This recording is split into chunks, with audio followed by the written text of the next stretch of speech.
Lapsy yellow buildup.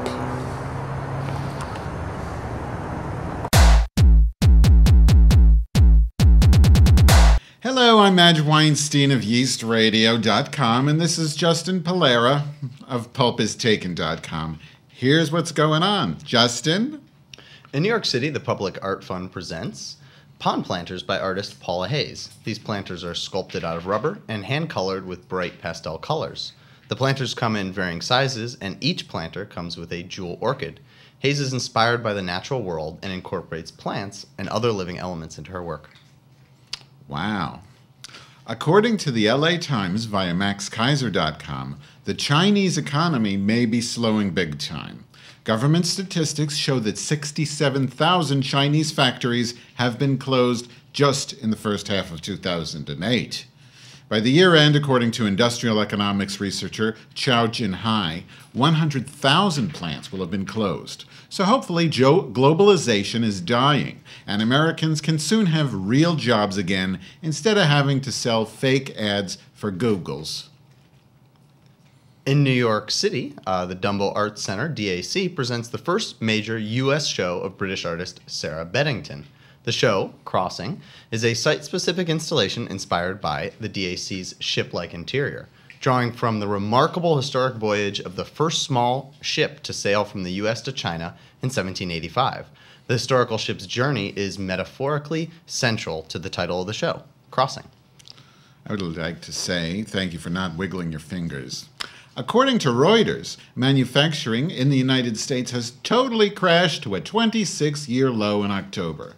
Economist Robert McIntosh of Eaton Vance Corp said, quote, "It's pretty grim. It means we're in a recession." You're kidding. Duh.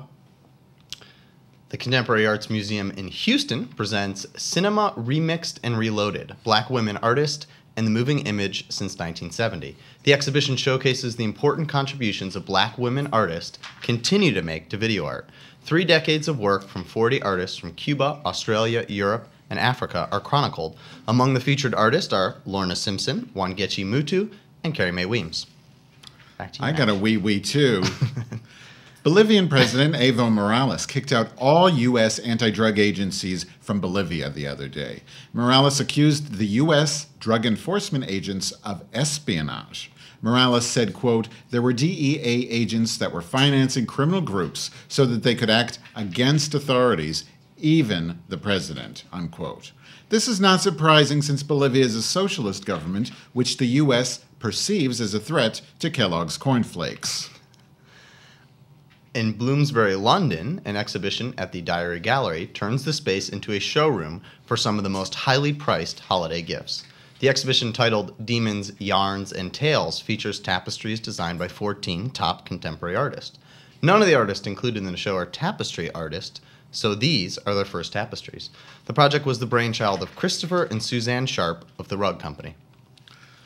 Wow, I love rugs. AP reports that suspected U.S. missiles hit 2 villages in Pakistan on Friday, killing 27 people. U.S. intelligence claims that a low-level operative from al-Qaeda was killed, as were, quote, other foreign militants. The people were likely killed by remote control using Predator drones. I wonder how many children were killed this time.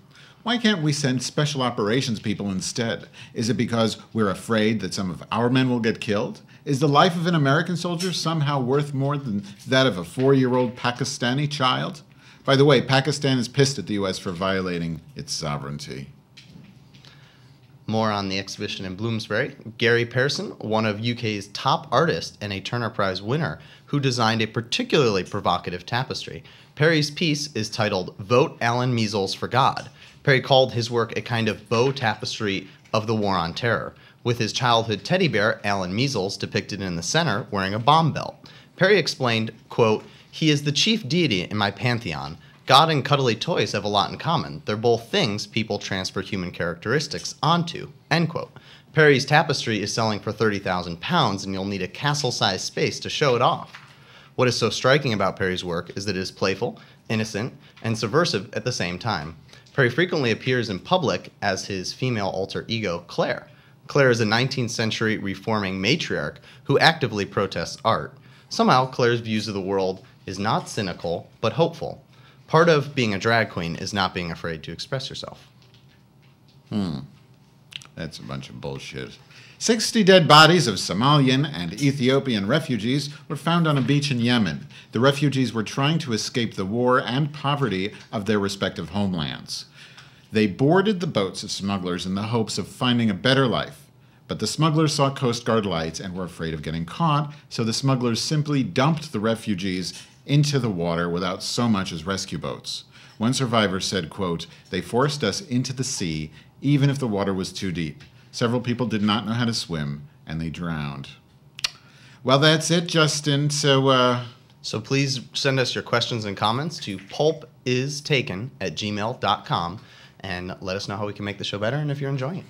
And when is this Pulp is Taken revamp going to come? Because I heard it's going to be a big fancy thing. It's going to be big, huge. November 20th we're launching. So okay.